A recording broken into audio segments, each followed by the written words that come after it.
안녕하십니까. 스탁과 스토리, 수다가 있는 수요일 김기수의 돌직구타임 MTNW 김기수입니다. 인사드리겠습니다.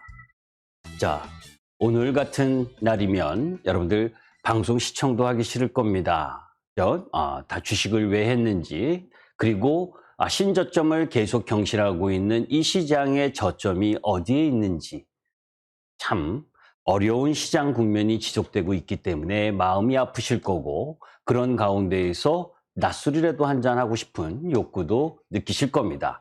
그런데 그럼에도 불구하고 이 어려운 장에 비빌 언덕이 어디에 있는지 이 부분과 관련돼서 시청을 하실 필요가 있다, 이런 말씀을 드립니다. 자, 벼락거지 안 되려고 투자했는데, 그죠?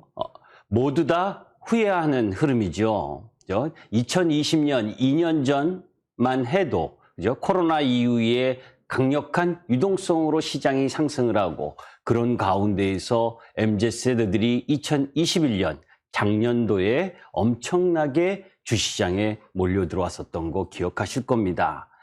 그런 가운데에서 긴축, 전쟁, 그리고 그 흐름 속에서 경기 침체 우려까지, 이런 부분들이 진행되면서 자산 역습에 따른 쪽박 흐름이 지금 진행되고 있는 상황이죠. 1년 전만 해도 포모 현상이 지배적이었는데, 이제는 어디가 바닥인가에 대한 부담, 그리고 오늘 같은 날은 공포감을 느낄 수밖에 없는 단계까지 왔습니다. 그런 와중에 시장의 유동성이 넘쳐나고 고평가된 흐름 부분이 진행될 때 동학개미에 우린 개인 투자가입니다. 동학개미 아니라는 말씀을 제가 여러분들께 많이 말씀을 드렸는데, 동학개미라는 이름으로 개인 투자가들이 3,000포인트 이상에서 엄청나게 물려있죠. 그렇게 주장하던 제도권 대표도 차명 투자 의혹으로 조사를 받고 있는 부분입니다. FMC 위원들 중에서도 내부 정보를 가지고 투자했었던 거 말이 많았었는데, 우리나라 기업들 블록들이니, 그리고 엄청난, 그죠? 횡령, 이런 사건부터 시작을 해서 참 비상식적인 흐름들이 진행되는 것 또한 주식시장에도 있었더라 하는 부분, 참 안타깝습니다. 주식은 외롭게 싸워야 되는데 그 외로움을 이기려면 공부하는 수밖에 없죠.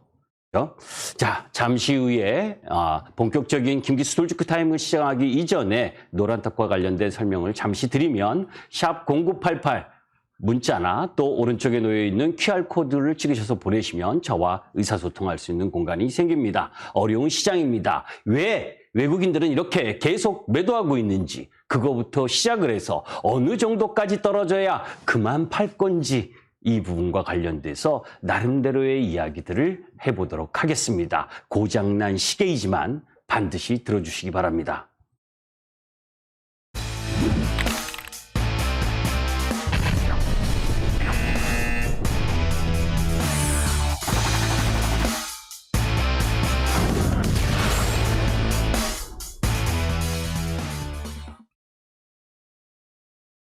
자, FOMC에서 자이언트 스텝을 했죠. 이 방송 이후의 흐름 부분들을 한번 점검을 해보는 겁니다. 자, 여기에서 이제 생각해 봐야 될 부분이, 미국이 자이언트 스텝을 함으로 인해서 금리가 이제 비슷한 똑같은 상황이 왔죠. 그런 가운데에서 금통이 6월 달에 열리지 않는 가운데에서 저희 FOMC가 6월에 0.75bp를 인상을 했고, 7월 달에 또 자이언트 스텝 할 가능성이 큰 상황에 놓여 있습니다. 자, 그러면 우리 시장, 우리나라 한국 금통위는 이창용 한은총재가 이야기를 했죠. 물가나 경기 이런 것들을 고려해서 인상의 폭을 정하겠다라는 이야기를 했는데, 여하튼 FOMC 회의가 26일, 27일 부분에서 0.5bp, 0.75bp를 인상을 하게 되면 한미 금리가 역전될 수 있는 부분이 놓여져 있죠. 그러니까 7월 달에 우리 시장은 반드시 금리 인상을 해야 되는 상황에 놓여 있고, 잘못하면 올해 내내 한미 금리가 역전되는 상황에 놓여 있을 수 있는 부담이 있는 겁니다. 이것이 왜 중요하냐면 우리 시장으로 보게 되면 가계부채가 1863조. 그래서 금리를 인상하면 중상층 이하 서민 부분이 힘들어지는 국면을 연출하게 되는데 그렇다고 안 할 수도 없는 상황이잖아요. 그와 자세한 내용은 이후에 말씀을 드리도록 하고 자, 이 도표를 보시면 금리 인상 부담은 기업보다는 가계에 더 큰 위험을 갖게 되죠. 자, 지금 보게 되면 가계대출이 급감하고 있다라고 하는 흐름 부분 그리고 기준금리 상승으로 인해서 가계대출 증가세가 빠르게 줄어들고 있는 과정, 그리고 신용대출 역시 빠르게 줄어들고 있는 상황이잖아요. 실질적으로 고객예탁금의 감소, 그 속에서 개인 투자가들의 B2 부분, 신용투자 부분들이 털려야 되는 수급적 변화 흐름 부분들이 나타날 수밖에 없다는 겁니다. 자, 곰곰이 생각해 보면 제가 2008년 리만 브라더스 사태 때, 2008년 리만 브라더스 사태가 나오면서 892포인트까지 떨어졌을 때 그 이전에 1842포인트에서 위대한 매도라고 하면서 전 종목을 매도했던 적이 있습니다.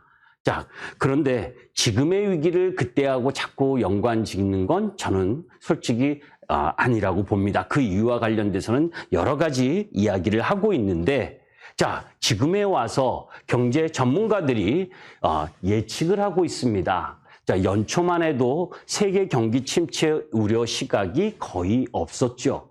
일본의 노무라 증권을 제외하고는 대부분 양호할 거다라고 봤는데 전쟁이 일어나고 인플레이션이 강화되면서 4월 IMF 전망이 슬로플레이션 우려 공식 제기를 했고 6월 세계은행과 OECD 이쪽 부분에 있어서 스태그플레이션의 공식 경고를 했습니다. 그리고 어제 미국 시장 반등을 하는 가운데에서도 골드만삭스가 경기 침체, 미국의 침체 가능성을 기존 15%에서 30%로 안 좋게 봤고 또 도이치방크 역시 경기 침체가 빨리 올 가능성이 또 훨씬 높다. 모건 스탠리 역시 경기 침체 가능성이 아직 주가에 덜 반영되어 있다. 이런 기사들이 계속 도배를 하고 있습니다. 여러분들 도대체 시장 좋을 때 뭐 했나요? 그죠? 정말 떨어지고 나서 죽고 싶은 심정에 거기다 대고 또 이런 안 좋은 이야기를 하고 있는 거죠.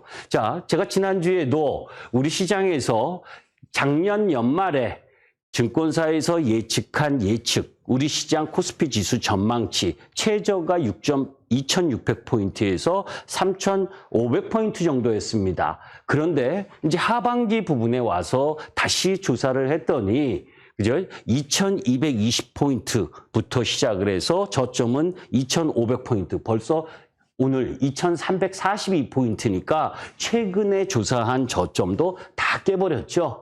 자, 그만큼 제가 증권사들의 전망을 비난하려고 하는 것들이 아니라 이만큼 예측하기 어려운 흐름 부분이 지금 진행되고 있다는 거죠.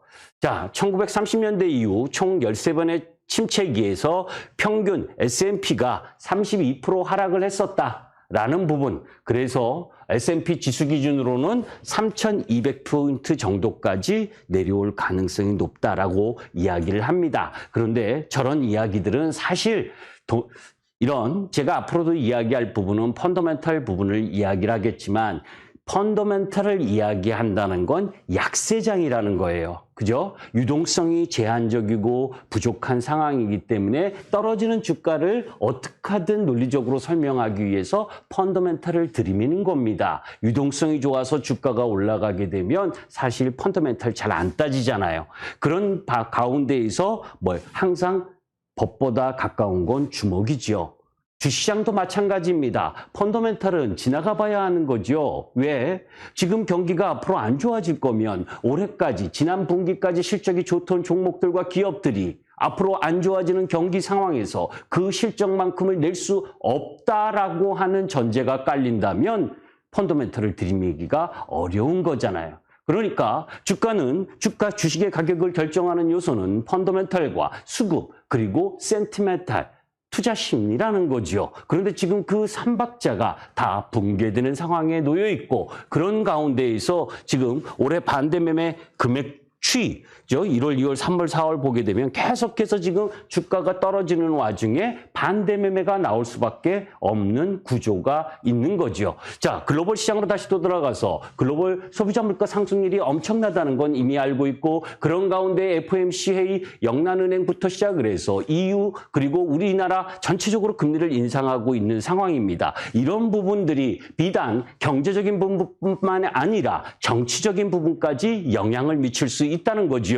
자, 5월 달부터 4, 5월 프랑스, 호주, 이 북아일랜드, 콜롬비아를 보게 되면 집권 여당이 승리하지 못하고 대부분 야당이 승리를 합니다. 그 이야기는 뭡니까? 물가가 올라가서 살기가 어려워지면 못 살겠다? 갈아보자. 그죠? 그 심리가 엄청나게 진행된다는 거죠. 지금 바이든의 지지율 역시 대선 다시 치르면 트럼프의 패배할 확률이 더 높은 상황일 정도로 물가는 엄청나게 위험스럽고 그 위험스러운 거를 빅스텝, 자이언트 스텝으로 막으려고 하다 보니까 경기 침체에 대한 우려, 그러면서 가상화폐, 코인, 그리고 주식, 자산 가격 하락, 그리고 막바지 집값까지 하락하는 형태의 흐름이 진행되면서 경기 후퇴 침체가 진행되는 과정, 이것이 악순환의 고리고 그런 악순환의 고리가 진행되면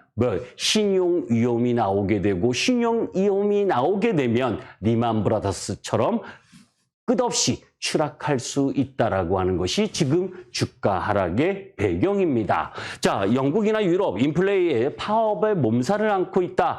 영국은 운송노조가 30년 내 최대 규모로 파업, 불만의 여름, 철도망의 80%가 멈춰 있어요. 그죠? 너무 물가가 높으니까 임금을 올려주든지, 그죠? 이러하라고 이야기하는 부분이 영국뿐만이 아니라 벨기에 그리고 프랑스까지 파업으로 이어지고 있는 어수선한 상황입니다. 자, 인플레이션과 경기 침체 이런 상황 속에서 그러면 노력을 하지 않고 있느냐? 지금 모든 악재에 가려서 제대로 빚을 발휘하지 못하고 있지만 바이든이 유가 사실 130불 근처까지 올라갔었던 유가가 어제 108불, 오늘 유가 선물이 5%대까지 급락하는 흐름들을 보여주면서 100불 근처로 내려오고 있습니다. 유가는 제가 지난번에 이야기한 것처럼 러시아와 인도 수요의 부분에 있어서 러시아의 원유를 더 값싼 러시아의 원유를 사가는 러시아, 인도 이런 수요 이탈이 나타나면서 원유가 안정이 될 수 있는 배경과 그리고 바이든이 사우디아라비아를 방문하면서 안정이 될 수 있는 흐름으로 갈 가능성이 높다고 그러는데 그런 유가의 하향 안정화가 될 수 있는 여지가 일정 정도 있다. 그러면 이 부분은 인플레이션에 대한 부담을 완화시킬 수 있는 요소가 될 수 있는 거죠. 그런 부분들은 지금 시장에 반영이 되고 있지 않다는 겁니다. 자, 백악관이 바이든 대통령 유류세 면제 여부를 이번 주말 안에 결정하겠다. 물론 유류세를 인하하면 그죠? 차 더 끌고 가게 되는 경우가 있기 때문에 유류를 더 소비를 더 많이 할 수 있다는 부담감도 존재하기 때문에 반드시 한쪽 방향으로 좋다고만 볼 수는 없습니다.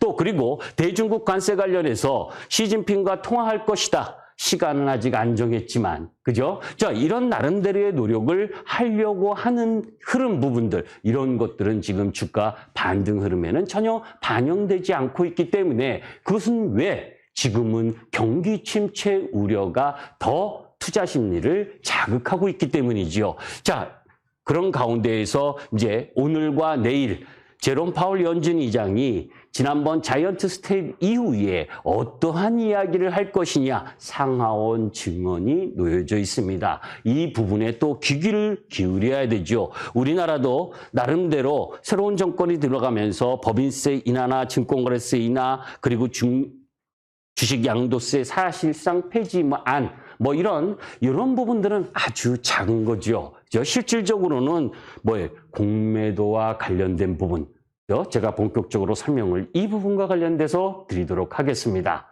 자, 주식시장의 리스크오프 4가지에 대한 부분이 아직도 변함없다. 그러니까 올라갈 수 있는 힘은 제한적인 거죠. 많이 떨어졌다는 것밖에 없는 상황이죠. 그런 가운데 우리 시장은 갑자기 오늘 원숭이 두창 의심 환자 2명이 발생했다. 그죠? 그래서 1, 2차 검사를 진행한다. 이거 리오프닝 관련주들에게 한 방 또 두드려 맞을 수 있는 흐름 부분이 온 거지요. 그죠? 세계보건기구가 치명률은 3, 6% 수준이라고 했으니까 낮은 수치는 아닌 겁니다. 42개국 2,103건의 확산 사례 보고 이런 부분들이 또 경기 침체를 가져올 수 있다라고 하는 부담감. 그죠? 그렇지 않아도 중국의 봉쇄, 코로나 봉쇄 이런 부분들, 또 원숭이 두창까지 생기면 이런 봉쇄 흐름들이 진행되면서 경기 침체를 가속화시킬 수 있지 않느냐는 부담까지 오늘 우리 시장에 반영을 했기 때문에 미국 시장이 상승을 했었어도 어제 우리 시장이 조금 선반영한 부분도 있지만 전체적으로 약세를 보였죠. 자, 그런데 가장 중요한 포인트는 이 포인트라고 봅니다. 외인이 지금 13년 만에 역대 최저의 폭풍 매도를 하고 있습니다. 지금 올해 코스피 시가총액 대비 외국인 보유 비중으로 보면 30.77%, 그러니까 31% 이하로 내려왔는데 금융위기 때 2008년 리만 브라더스 이후에 2009년 8월 달에 놓여진 30.82%보다 낮은 역대 최저치의 비중까지 내려오고 있는 상황입니다. 자, 그런데 여기서 그러면 외인들이 왜 이렇게 매도를 하고 있느냐? 그 이유를 한번 볼 필요가 있죠. 자, 6월 외국인 순매도 상위 종목, 삼성전자를 비롯해서 카카오페이, 카카오뱅크 할 거 없이 다 때리고 있는 장이지요. 자, 그런데 여기서 우리가 논리적으로 생각해 볼 수 있는 3가지 이유가 있습니다. 외국인이 한국 시장에 공매도를 비롯해서 매도를 세게 하고 있는 이유, 첫 번째, 한미 금리 역전이 임박했다는 거죠. 아까 들으셨죠, 그죠? 우리 시장이 7월 금통위에서 0.75bp를 인상하지 않는 한 미국 시장과의 역전이 생기게 되고 그런 흐름이 전개가 되면 달러 캐리 트레이드, 금리 차를 이용해서 투자했었던, 그죠? 그 부분이 청산할 수 있다라고 하는 그 매도세가 지금 진행되고 있다라고 볼 수가 있는 겁니다. 자, 두 번째로는 글로벌 경기의 하락에 베팅을 하고 있다. 그죠? 그 이야기는 뭐냐면 상대적으로 중국 시장에 비해서 우리 시장과 대만 시장의 하락폭이 큽니다. 그죠?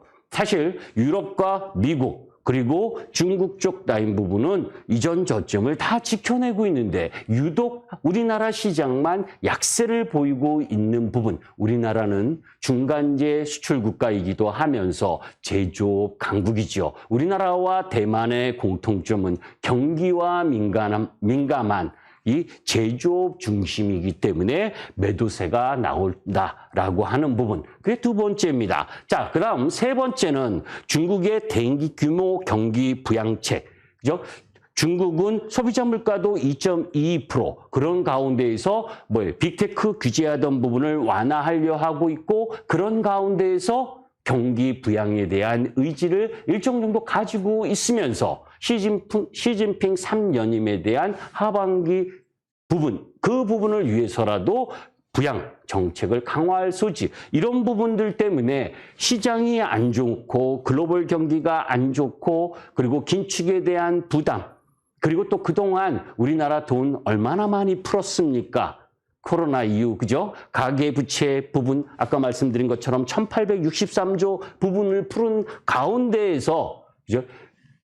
외국인들이 자금을 굴리는 가운데에 지금 이머징 마켓이라고 하고 있는 나라들 중에 굳이 한국보다 중국을 더 매력적으로 바라볼 수밖에 없는 상황에 놓여져 있기 때문에 한국 시장을 매도하는 것 아니냐. 이런 3가지 부분이 있다라고 봅니다. 그런데 여기서 하나 세부적으로 들어가면, 자, 2020년 코로나 때 3월 19일 날 우리 시장이 1439포인트 저점을 찍고 코스피, 코스닥 419포인트 저점을 찍고 돌아 나오던 이때 잘 보시면 2020년 1월과 3월 그 저점에서 이 노란색이 전체 공매도입니다. 그죠? 전체 공매도 부분을 엄청나게 약 25조 정도를 공매도를 때렸죠. 그죠? 25조 정도를 공매도를 때린 흐름 부분에 외국인이 13조, 그죠? 외국인이 파란색 13조, 그리고 기관이 요 12조. 그래서 25조를 매도를 때리면서 퍼 기준 0.6배 라인까지 가열차게 공매도를 때려서, 그죠?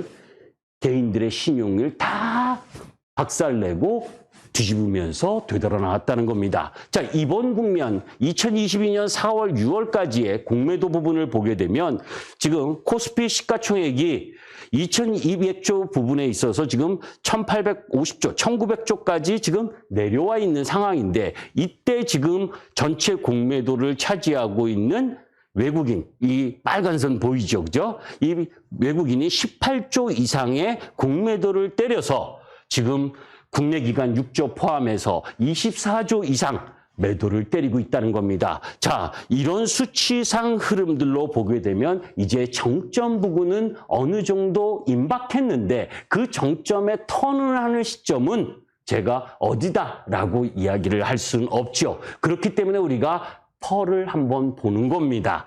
2020년 3월 19일 최저점에 0.6배까지 추락을 했었다. 그죠? 그리고 2018년과 2019년 미중 무역전쟁과 장단기 금리 역전이 났을 때 이때 0.8배 정도까지 하락한 적이 있습니다. 그러니까 과거 위기 때처럼 PBR 0.8배까지 하락을 시킨다면 2000포인트까지도 내려갈 수 있다는 산술적 흐름이 있습니다. 그런데 거기까지는 예상이죠, 그죠? 자, 지금 그건 PBR이라는 건 뭡니까? 지금 청산을 해도 PBR 1배라는 게 청산해서 똔똔이라는 건 여러분들 다 알고 계시잖아요. 자, 그러니까 지금은 자꾸 제가 안타깝게도 이런 펀더멘털을 들이미는 건 시장이 그만큼 안 좋다는 걸 이야기하는 겁니다. 그렇기 때문에 지금 S&P 500의 평균 퍼가 어느 정도까지 왔느냐? 코로나19 직전에는 22.6배였는데 코로나19 때에 14.0배.